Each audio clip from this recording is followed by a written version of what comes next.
Hello, আজকে আমরা চলে আসলাম নতুন আরেকটা ভিডিও নিয়ে। চলো, আজকের ভিডিও যে টপিকটা হচ্ছে সে টপিকটা হচ্ছে পাঞ্চুয়েশনস অ্যান্ড ক্যাপিটালাইজেশনস। এটা তো সবার একটা ইজি একটা পার্ট, কিন্তু তোমরা এখানে দেখো 5জন ভদ্রলোককে দেখা যাচ্ছে। প্রথম ভদ্রলোক তো মাথার উপর টুপি দেওয়া আছে, এরকম 5জনকে দেখা যাচ্ছে। এই যে প্রথম জন রয়েছে, সে প্রথম জনের নাম হচ্ছে, আমরা সবাই জানি তার নাম হচ্ছে মিস্টার ফুলস্টফ। এবং এরপরে যিনি ভদ্রলোকটা আছে তাকে আমরা বলতে পারি মিস্টার কমার। এরপরে যিনি আছেন তাকে তো আমরা সবাই চিনি, সেটা হচ্ছে ইন্টারোগেটিভ সাইন। এরপরে যিনি আছে সেটা হচ্ছে এক্সক্লেমেটরি সাইন। তাহলে তোমরা সবাই কমেন্ট করো এখানে কাকে সবচেয়ে সুন্দর দেখা যাচ্ছে। আমার মনে হয় সবচেয়ে সুন্দর দেখা যাচ্ছে হচ্ছে এক্সক্লেমেটরি সাইন, কারণ সে খুব সুন্দরভাবে কথা বলে। যেমন সে বলে ওয়াও, হুরে, আর লাইক ইশ, this kinds of sorrow, this kinds of কথাগুলো বলে থাকে। এরপরে হচ্ছে ইনভাইটেড কমা। এখানে কিছু ছবি দ্বারা আমি তোমাদের একটা ছোট্ট একটা মেসেজ দেওয়ার জন্য ট্রাই করেছি। সেটা হচ্ছে আমরা যখন পাঞ্চুয়েশনস অ্যান্ড ক্যাপিটালাইজেশন পার্টটা করব, সেই ক্ষেত্রে আমাদের এই 5টা বিষয় সব থেকে বেশি ইউজ হয়।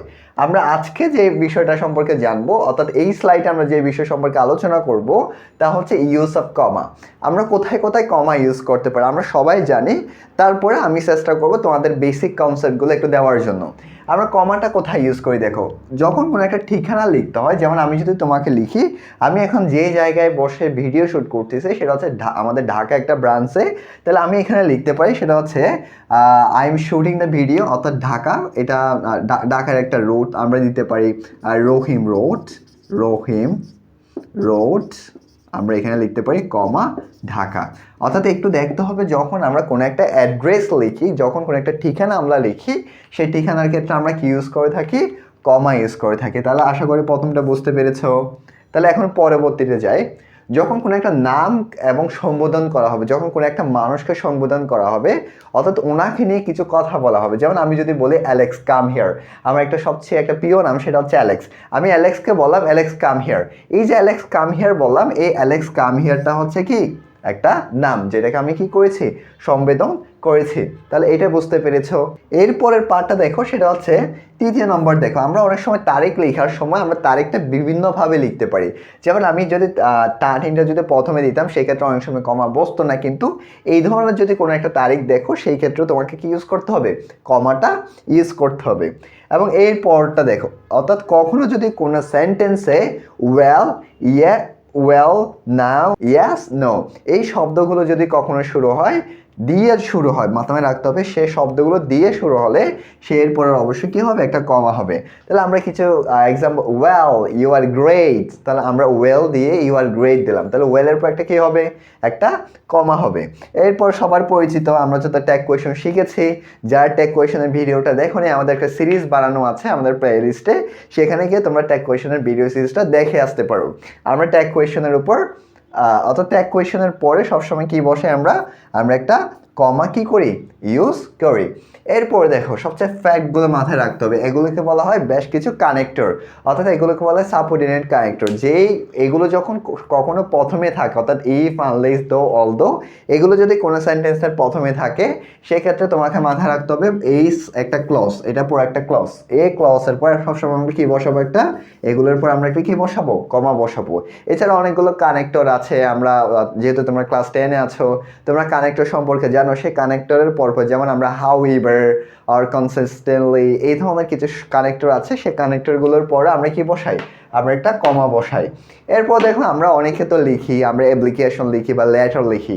এই যে অ্যাপ্লিকেশন বা লেটার লেখার সময় আমরা কিছু শব্দ লিখে থাকি, বা অ্যাপ্লিকেশন লেখার নিচে আমরা কিছু শব্দ লিখে থাকি, সেই শব্দগুলোর ক্ষেত্রেও আমরা কি ইউজ করতে পারি বলো, সেই শব্দগুলোর পরে আমরা কি ইউজ করি, একটা কমা ইউজ করি। এবং সব থেকে গুরুত্বপূর্ণ যে পার্ট, আমরা যখন পাঞ্চুয়েশন মার্ক করব, তোমাদের টিচাররা যদি একটু ঘুরিয়ে দিতে চায়, সেটাতে মনে রাখতে হবে, সেটা হচ্ছে ইনভাইটেড কমা।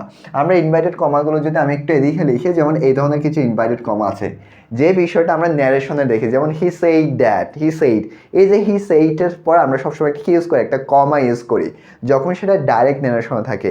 ইনডাইরেক্ট ন্যারেশনে তো আমরা কমা ইউজ করি না। যখন ডাইরেক্ট ন্যারেশন থাকে, তখন সেই ক্ষেত্রে আমার যে ইনভাইটেড কমা থাকে, সেই ইনভাইটেড কমার আগে আমরা কি বসাই, আমরা একটা কমা বসাই। আসলে তোমরা জিনিসটা বুঝতে পেরেছো, বিষয়গুলো তোমরা নোট করে ফেলো। চলো আমরা পরো স্লাইডে যাই। আচ্ছা চলো এখন আমরা পরবর্তী যে স্লাইডটা আছে সেই স্লাইডটা একটু দেখি। আমরা অলরেডি আলোচনা করেছি কাকে নিয়ে, বলো সেটা হচ্ছে মিস্টার কাকে নিয়ে, কমাকে নিয়ে আলোচনা করেছি। তাহলে এখন আমরা আলোচনা করবো সেটা হচ্ছে ফুল স্টপের পার্টটা। মনে রাখতে হবে যখন প্রত্যেকটা সেন্টেন্সের দুইজন ভদ্রলোক ছাড়া, কারা কারা ভদ্রলোক, একটা হচ্ছে প্রশ্নবোধক চিহ্ন আর একটা হচ্ছে এক্সক্লেমেটরি সাইন, এই দুইটা ছাড়া অর্থাৎ প্রতি সম্পূর্ণ এইগুলো ছাড়া যতগুলো সেন্টেন্স থাকবে সে প্রত্যেক সেন্টেন্সের ক্ষেত্রে আমরা কি ইউজ করব, ফুল স্টপ ইউজ করবো। আমরা তো সবাই একটা কমন একটা সেন্টেন্স জানি, he is a good boy, সে হচ্ছে এক ধরনের কোন ধরনের ছেলে, একটা ভালো ছেলে। তাহলে আমরা একটা কি ইউজ করবো, একটা ফুল স্টপ ইউজ করব। আরেকটা জায়গায় আমরা ফুল স্টপ ইউজ করি, ফুল স্টপ তো সর্বজনীন, আমরা সবখানে ইউজ করি, কিন্তু আরেকটা জায়গায় আমরা ফুল স্টপ ইউজ করি, সেটা হচ্ছে যখন কোনো একটা সংক্ষিপ্ত রূপ বোঝাবে, যেমন আমরা এখানে লিখেছি অনার্স, যেটা অনার্স লেখা হয়, বা এমবিবিএস, হ্যাঁ, এই যে ডাক্তারি ফর্মগুলো লেখা হয়, এই ক্ষেত্রে আমরা সাধারণভাবে কি ইউজ করে থাকি, আমরা ফুল স্টপটা ইউজ করে থাকি। আশা করি তোমরা জিনিসটা বুঝতে পেরেছো। তাহলে এখন আমরা যাই হচ্ছে কোয়েশ্চেন মার্ক, আমাদের যে ভদ্রলোক দেখা আছে সবচেয়ে সুন্দর, মাঝখানে যে আছে দেখো, যে মিডল পজিশনে আছে, তোমাকে মাথায় রাখতে হবে আমরা ট্যাগ কোয়েশনের পার্টটা করেছিলাম। ট্যাগ কোয়েশনের পার্টের ক্ষেত্রে আমরা শেষে সবসময় কি বসাই, প্রশ্নবোধক সাইন। প্রশ্নবোধক সাইন যদি না বসায় সেটা সবসময় আমাকে কি দিয়ে দিবে, কাটা দিয়ে দিবে। এরপর হচ্ছে ডাব্লিউএস কোয়েশন। আমরা একটা ডাব্লিউএস কোয়েশন পড়েছিলাম, দেখি বলতো আমার সাথে, বলো তো ডাব্লিউএস কোয়েশন কয়টা ছিল, যে 5টা ছিল, what, you, how, whence, why. হ্যাঁ, এই যে ডাব্লিউএস কোয়েশনগুলো ছিল, সেই ডাব্লিউএস কোয়েশনগুলোর পরে আমরা কি বসিয়ে থাকি, আমরা প্রশ্নবোধক সাইনটা বসাই থাকি। আমি এদিক থেকে দেখাচ্ছি, দেখো প্রশ্নবোধক সাইনটা আমরা কি করে থাকি, বসাই থাকি। এরপর হচ্ছে অনেক সময় ইয়েস নো কোয়েশন, আমরা তো অনেক সময় ডাব্লিউএস কোয়েশন শিখেছি, ডাব্লিউএস কোয়েশন ছাড়া কিছু কোয়েশন আছে ইয়েস নো কোয়েশন। তোমরা যারা আমাদের ইন্টারোগেটিভস এর ভিডিওটা দেখো নাই, বা চেঞ্জিং সেন্টেন্সের যে ভিডিওগুলো দেখো নাই, তোমরা ভিডিওটা প্রেস আপ করে, ভিডিওটা বন্ধ করে তোমরা আগের ভিডিওগুলো দেখে আসো, তখন তোমাদের কনসেপ্টগুলো আরও ভালো হবে।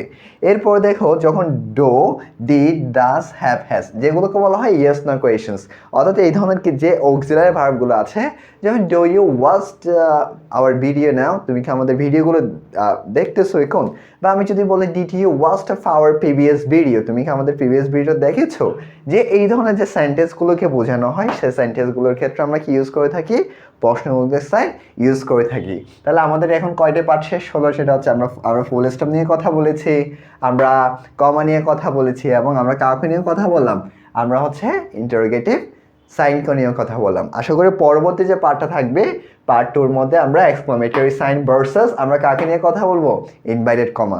সো পরবর্তী ভিডিও দেখার জন্য আমন্ত্রণ রইল। আজকে এতটুকু পর্যন্ত। So thank you.